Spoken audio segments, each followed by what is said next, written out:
Okay, so today we're going to talk about lipids and blood pressure. Your homework will be to study your notes.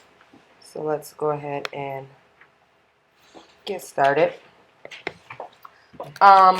First off, is there anybody here that wants to be a doctor or a nurse or a nurse practitioner or something in the medical field?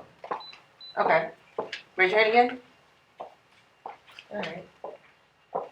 When you go to the doctor's office, they first have to check your vitals, correct? What's one of the things they have to check? Your weight, height, blood pressure, or they obviously have to check your eyes. Sometimes they check your eyes, your heartbeat. They maybe look at your throat, and then they probably check your ears. So what we're going to talk about first, before we talk about lipids, we're going to talk about blood pressure reading. So you should be copying this down, and then I'm going to have Disha come up and be our doctor for a moment.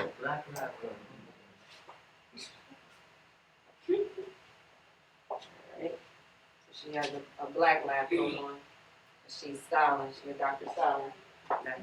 And I'm going to be her patient. You guys keep writing.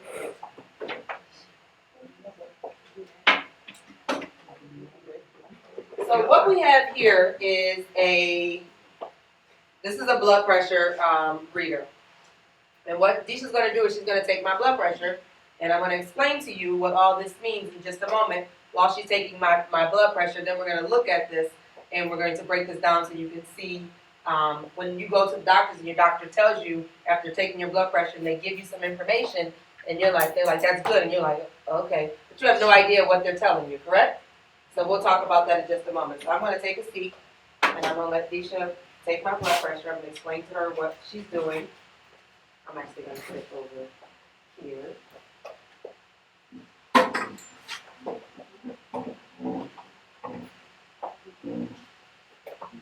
All right, Disha, the first thing you have to do is put the blood pressure cuff on the arm.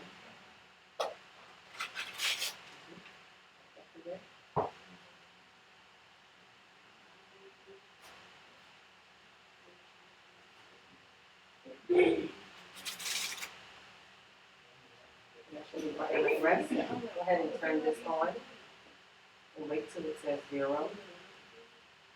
Okay? And then what you're going to do is you're going to start squeezing that and keep squeezing it. What's going to happen is it's going to get tight on my arm. Wait till this says 180. Now she's going to wait till the screen says 180 because that's high blood pressure. It's going to give my arm a chance to start pumping blood. And then she's going to let my arm pump the blood. Once it beeps, she's then going to, once it gets 180, then she's going to then release this and let it actually take the reading for my blood pressure so that she can see what my blood pressure is. So go ahead and pump. Keep pumping.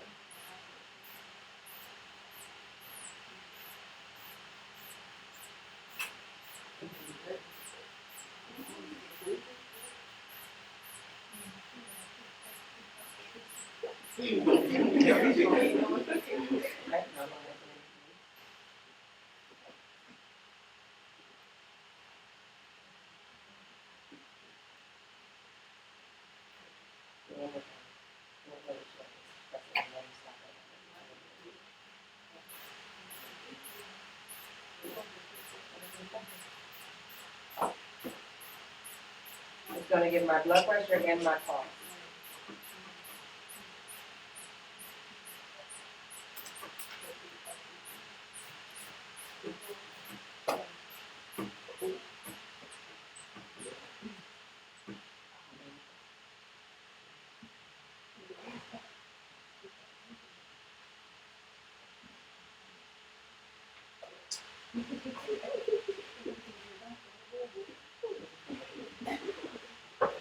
So normally the doctor would have their stethoscope and taking the heart rate, but this automatically does it.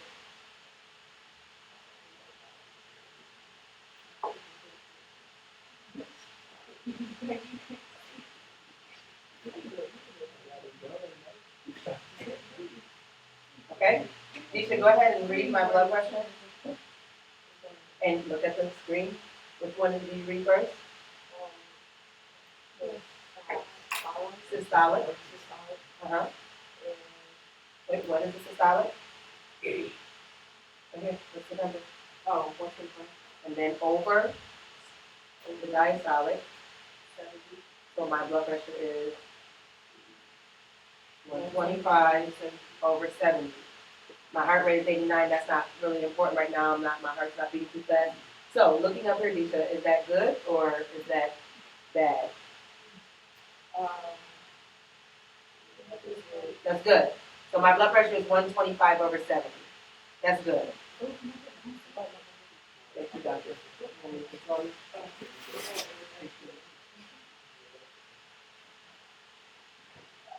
So while you're writing this down, what does that mean? Based on what you're writing, what does that mean? What does that mean, what you just told me? The 125 over 70. Why do we take the blood pressure?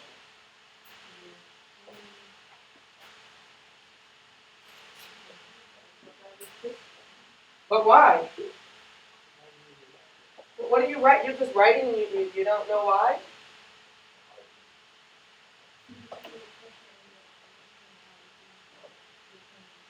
Okay, to measure the pressure in your arteries, to see how your heart is beating between rates, okay. All right, anybody have any other hypothesis?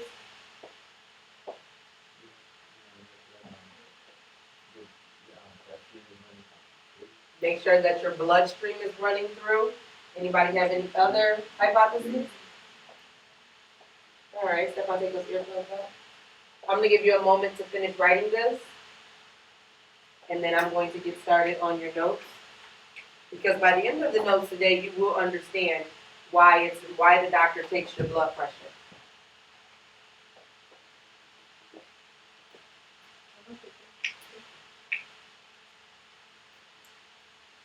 Oh, you know what? Keep writing. I'm going to bring this up. Tomorrow I won't be here. I have a dentist appointment and my daughter has a doctor's appointment, so I'll be gone tomorrow.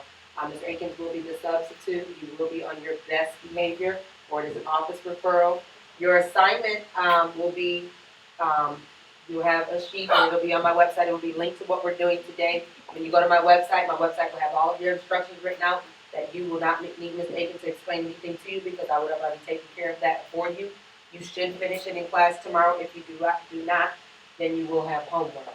But everything will be laid out for you and it will link to what we're doing on today. Can I go ahead and get started? I'm going to just move this over here.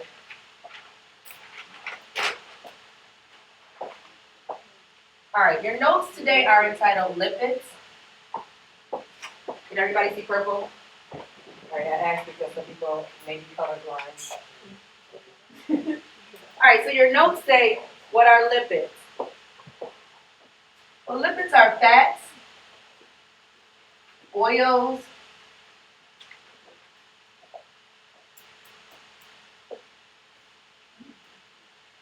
waxes, and even steroids. And these are the particular steroids that your body naturally makes. And cholesterol.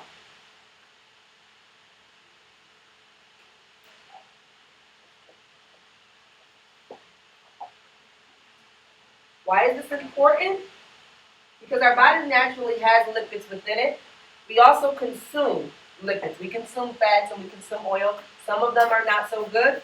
Some of them are good because we need them. And sometimes we have too many where it causes problems, which will lead to what we're going to talk about on today. Underneath it says lipids are made from, they're made from something called a hydrocarbon.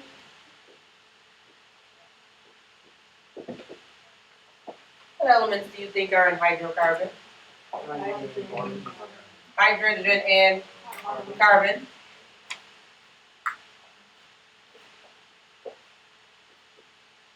And it's a hydrocarbon monomer.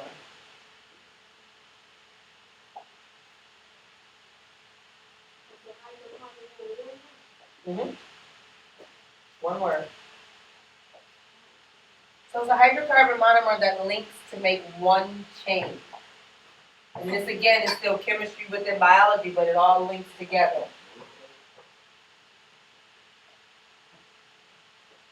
And a monomer, and you have a space down below.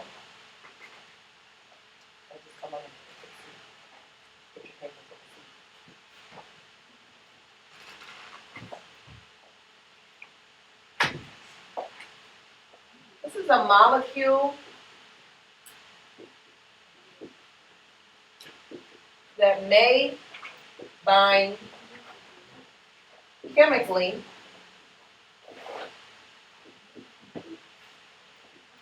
to other molecules.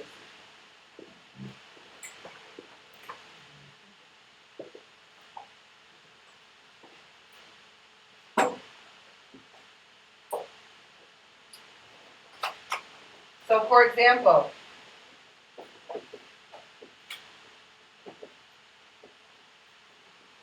down below, we're going to draw an example of what a hydrocarbon is. Hydrocarbon monomer, actually.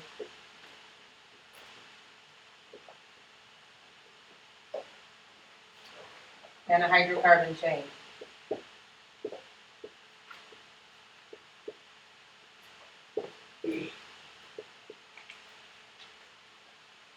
And you told me that hydrocarbon contains what two elements? Hydrogen and carbon. Now, from our notes that when we talked about your Lewis dot diagram and your elements and them having valence electrons allowing them to bond, remember? How many valence electrons did carbon have? You may have to get out your notes.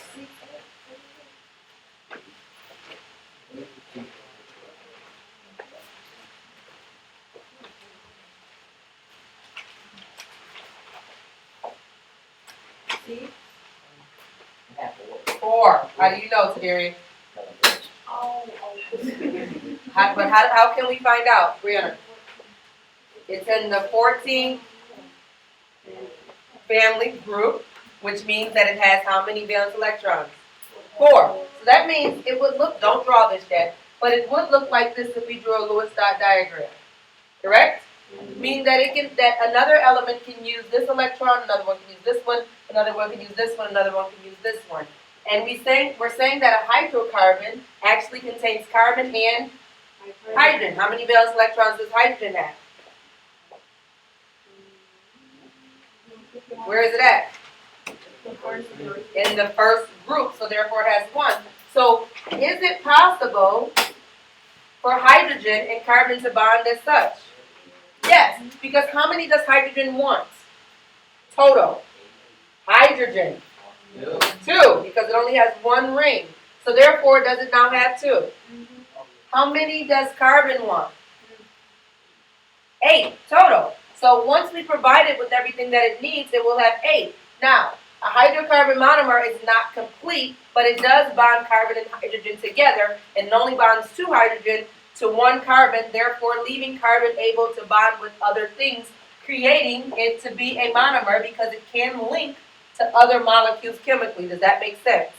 So the hydrocarbon monomer actually looks like this, and these lines just basically say that it's linked to carbon. But does it have room to bond with other things?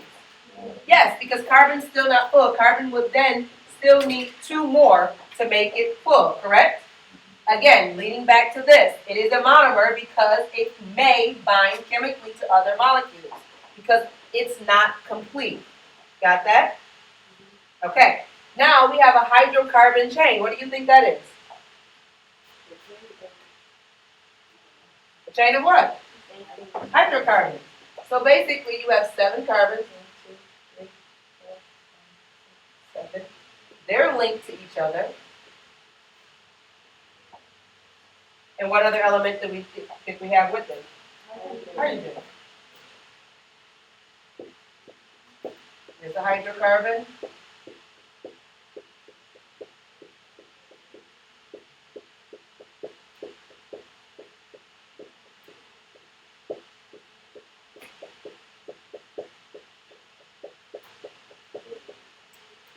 But it still is available to add some other things to link on, but this is a chain of hydrocarbons.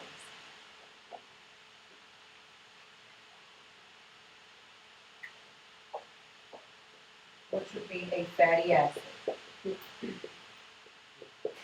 I know fatty sounds funny. It's not a fatty acid. It's just the acid of fats. All right. So, On your notes, it says, you have a blank there, it says our hydrocarbon chains, fatty acids are hydrocarbon chains. I bet you'll never forget that. Nope. Uh-huh.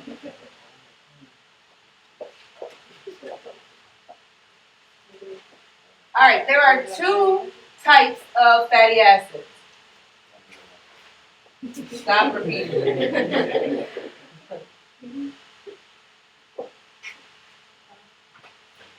All right, one type is a saturated. You've heard of this in your meals, saturated fats. Now you actually know what a saturated fat is. This is a straight line or a straight chain, and they are actually mostly found in animals.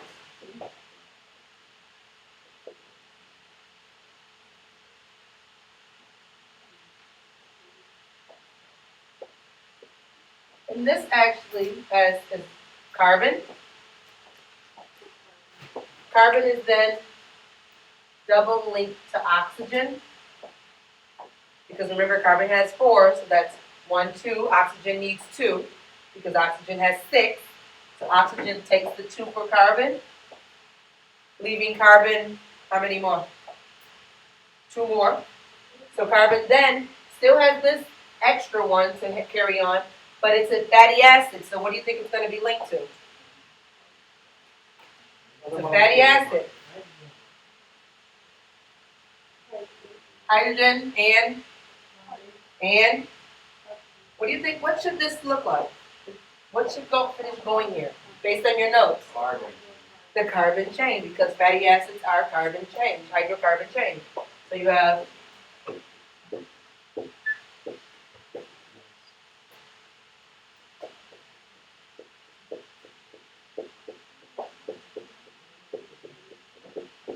a 7.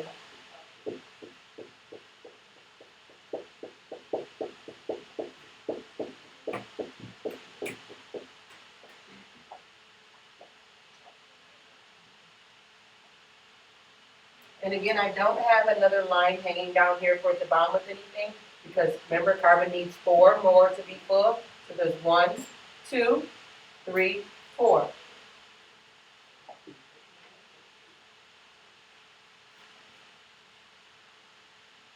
And then it can still bond to one other thing. These are full. 1, 2, 3, 4, 1, 2, 3, 4. These are all full except this one that still has 1 more. The second type is unsaturated. What does saturated mean anyway?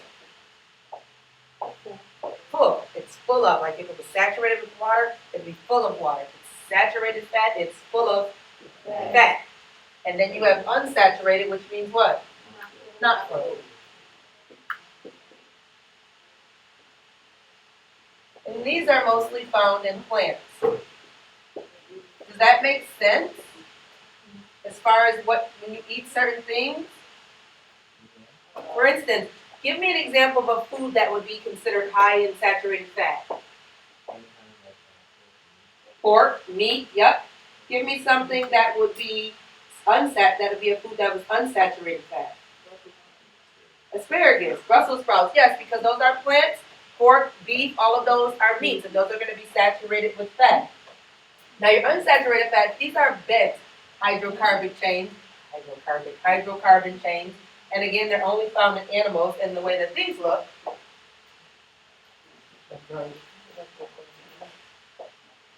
you still have your oxygen-carbon combination, and you start to have your hydrocarbon chain.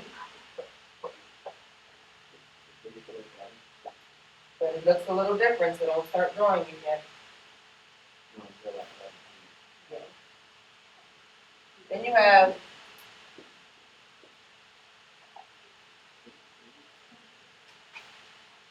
but now carbon is linked to hydrogen this way, so it's a bent chain. I'm sorry, it's linked to carbon.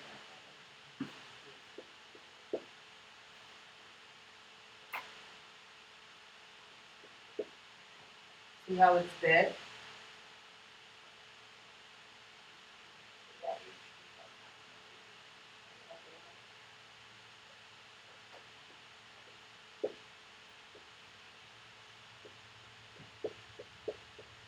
That is connected. It's connected to that C.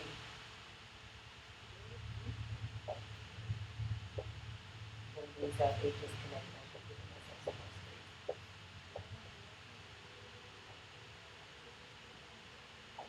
So notice here, 1, 2, 3, 1, 2, 3. It's now bent, and that's why this does not have another hydrogen connected to it because it's double connected to carbon. Oh, that's Yeah, there's no H here. And there's not one here because this is double connected. Can I erase this? Yeah. I'm going to erase the top part.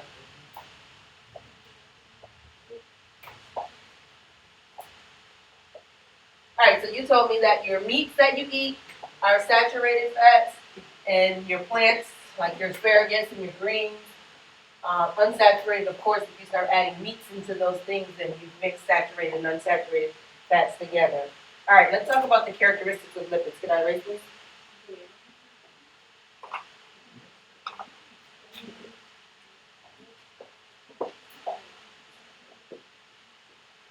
Lipids are hydrophobic. Let's break this word down and get an understanding. What does hydro mean? Water. What does phobic mean? Fear.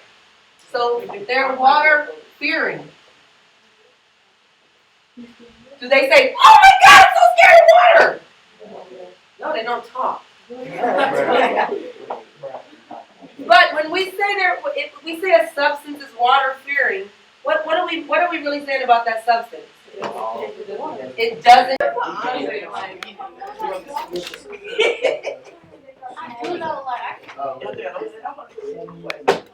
All right. So then the characteristics. It's okay. The two characteristics for a lipid. One is it's hydrophobic.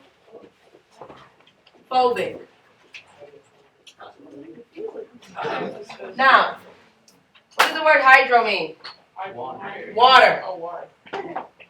What does the word photo? I'm sorry, what? Guys, too much talking. What does the word phobic mean? Afraid. Afraid. So these are water fearing. Now, let's break that down. Because do you think that lipids get in water like, oh my God, water! You think they do that?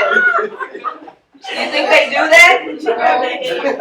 Hello? No, because they don't talk, obviously. So what does this mean? If it's water fearing, if it's something away from water. So what does this mean if we put this substance in water? What's going to happen?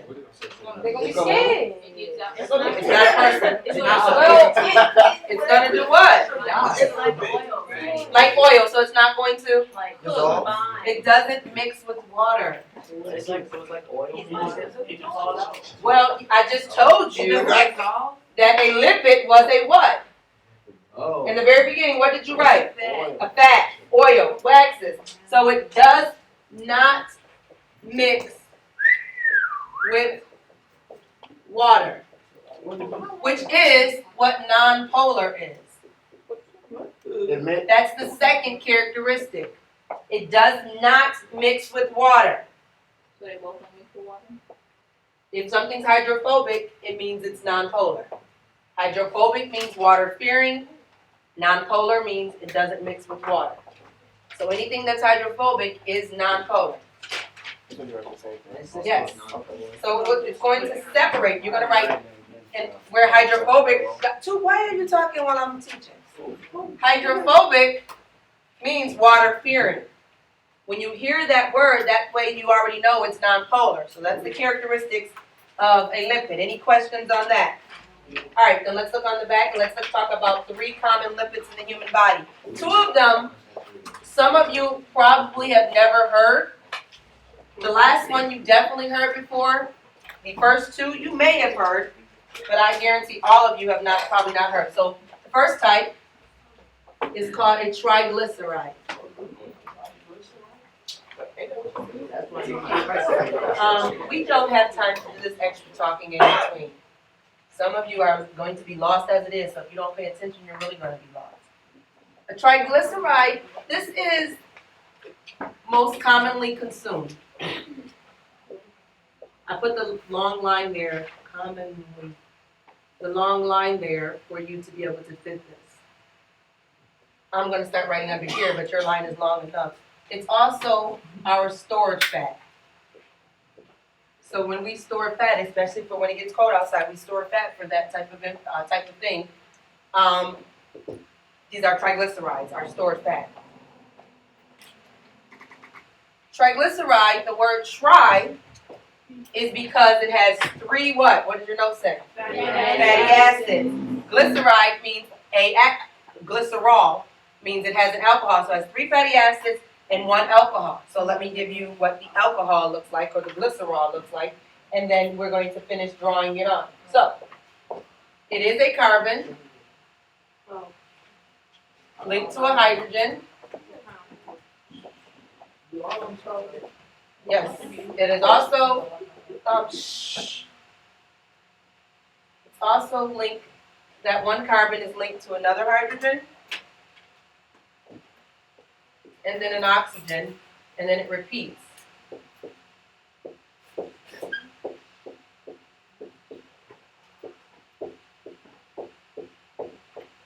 And that's what that looks like, and this would be your glycerol.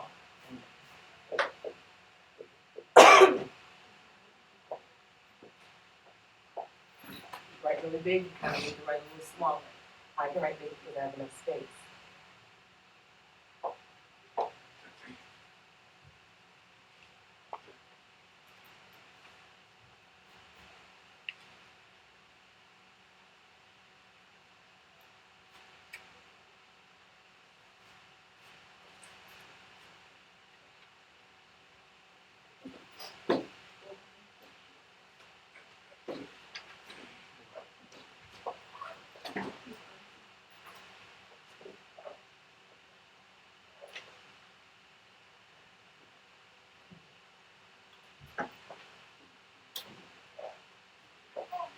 So then it needs to have 3 fatty acids. What's going to go here?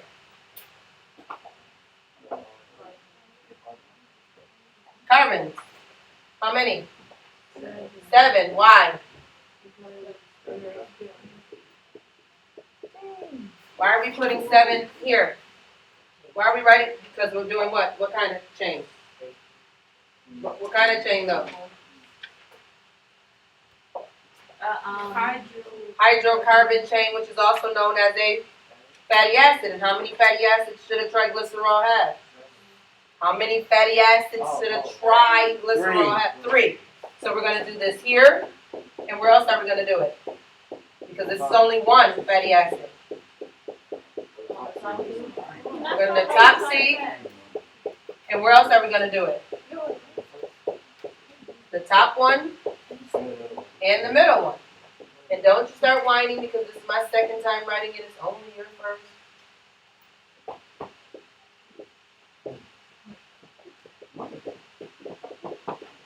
So if you came in the room today and I had this on the board, a lot of you probably would have left out the room, and if you could have dropped the course, you would have dropped it today. But you can't. But now that we've discussed it, this doesn't necessarily look so scary because we broke it down and we understand that we have a glycerol, and then we have 3 fatty acids.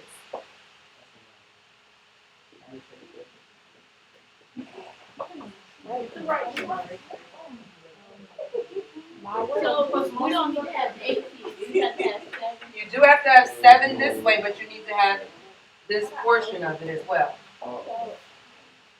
Oh man. So there's 9 C's altogether. If you don't have it correctly on your paper, you need to get it correctly. If you can't get it right now, this lesson is uploaded to the YouTube. You need to get it then because you do need to know this information. If I asked you what a triglyceride was and I gave you glycerol, you should be able to tell me which part is the fatty acid and which part is the glycerol. All right, So again, the first type of lipid or cholesterol, the first type of lipid in the human body is the triglyceride. Triglycerides are mostly common kind of triglyceride. A triglyceride are mostly common type of what? Nope.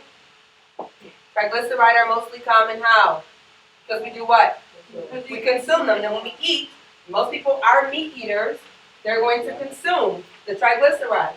In addition to that, whether you eat fruits or vegetables or meat, you're going to be consuming fatty acid because you do notice in your depiction of unsaturated and saturated, they both are fatty acids. We also have it in our body because we do what with it? We store it. Okay, I'm going to erase this because the second type is called a phospholipid. That starts with the P. The fact that it's called a phospholipid, what element do you think that it has in there? Phosphorus. Good. Now, phospholipids are contained as part of the membrane of your cells. It's the outer barrier of the membrane of your cells. So, your second type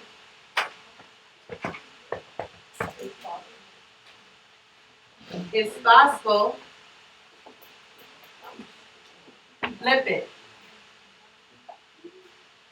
And like I told you on your notes, these are the outer portion or the barrier of your cell membrane. It's made up of a phosphate group and a lipid group. The phosphate group of it is hydrophilic.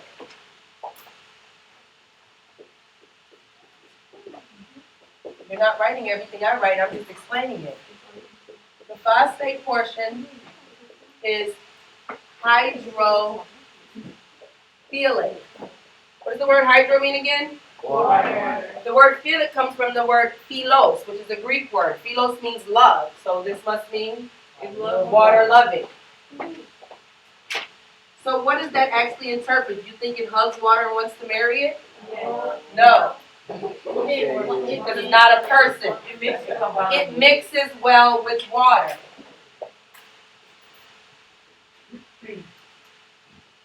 Therefore, it's not nonpolar, it's polar.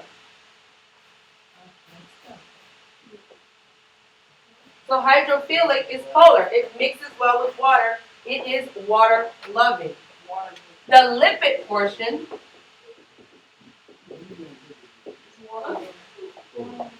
too much extra talking. The lipid portion, it's nonpolar. Which means that it's what? Hydrophobic. Which means that is water what? Water fearing. It does not mix well with water. So phospholipids have two portions. They have a phosphorus portion, or a phosphorus portion, and then they have a lipid portion. Now the way that they look, we're not going to draw out the element. So we're actually going to draw a picture of what it looks.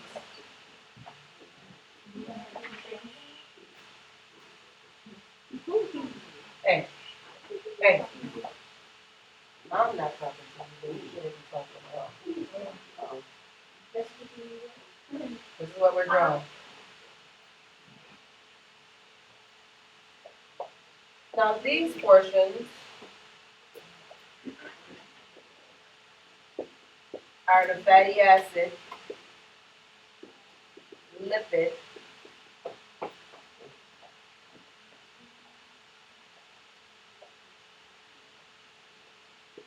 bilayers. And we say bilayers because it has two layers. And these are the tails. They're lipids, so are they hydrophobic or hydrophilic? Hydrophobic. Lipids are fats. You know if you take a fat or oil, it's not going to mix in water. So these are hydrophobic. It doesn't have to do with just drawing. These here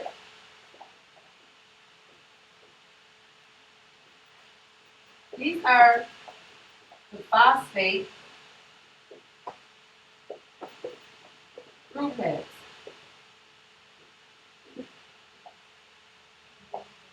They are the phosphate portions, or are they hydrophobic or hydrophilic, Alex? Hydrophilic.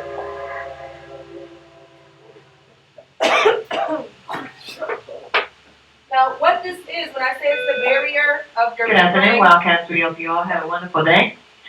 Students, all students that are taping the volleyball game, make sure you meet Miss Dees at the main campus car rider lot side. Those students from the class that are taping the volleyball game, please meet Miss Dees at the main campus at the car rider lot side. Ladies, don't forget that cheerleading tryouts start tomorrow. You must bring your shorts, t-shirt, and sneakers. Please wear appropriate wear. You will ride the shuttle bus over to the main campus and have cheerleader tryouts there tomorrow. Please make sure you have your ride available to pick you up. Boys, please make sure you're signing up for workouts that are starting now. Make sure you're signing up for workouts that are starting if you want to play on the boys basketball team. If you want to be on the high school basketball team, please make sure you're signing up for workouts. Let's have a great day, Wildcats. Oh, also, students that have not, my 10 students that have not purchased their devices, you need to make sure that is done. Your due date is September the 11th. September the 11th is the final day to pay for those devices. So please make sure you talk to your parents to do that this week. Thanks, Wildcats. Have a great do afternoon. not start packing up. We got a little bit more to write. You guys wasted my time, so I need to use it right now. Cholesterol is needed to make hormones. Hormones like your estrogen, your testosterone, gentlemen, your estrogen, ladies. It's going to travel through our bloodstream in these little packets. These little packets are called lipoproteins.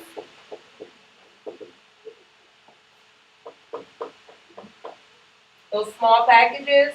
There are two types of cholesterol. This is the one that you've heard of before. Raise your hand if you've never heard of cholesterol. Okay. The one type is LDL. This is the bad type. LDL is bad because it builds up in your arteries. Then you have the HDL. This is the good type. Why is it good? Because it's responsible for carrying it to the liver to be able to get rid of it. If you have high cholesterol, then you can develop a coronary heart disease. Absolutely not. Coronary deals with arteries. So this means disease in the arteries. An example of a coronary heart disease is called atherosclerosis.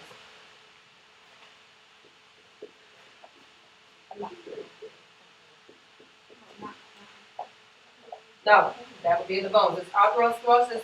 This is a buildup in the arteries. A buildup of what? Cholesterol. If this happens, it can lead to a what? Heart attack. Heart attacks are felt with you can feel indigestion, you can have a pain in your heart, a pain in your chest, your neck, your back. Those can be signs of a heart attack. So why is this important again now? Why do they take your blood pressure? No, that's not why. What are they checking when they take your blood pressure? Don't move. What are they checking? You're not leaving until you give me an intelligent answer. Stop packing up. You guys will soon learn that you are not wasting my time in here. So what are they checking? How are they checking that? When they add to your, sit down. When they put the pump and they add the stress, they're checking to see how your blood is flowing through your arteries. If your blood flows normally, then you're fine. But if your blood is pumping really hard systolically, meaning at its regular pace, and then when it's supposed to be resting and it's still pumping, that's like when you're walking in the hall, there's no one there, and you're able to walk through just fine. There's no rush. That's normal. But when you put everyone in the hall, what's going to happen? You're going to be rushing. It's going to be clogged. You're not going to get to where you need to be in time, and that's a problem. And that's why we check your blood pressure to make sure there's no clog or back up there. Have a good day. See you tomorrow. Okay. I'll see you Thursday.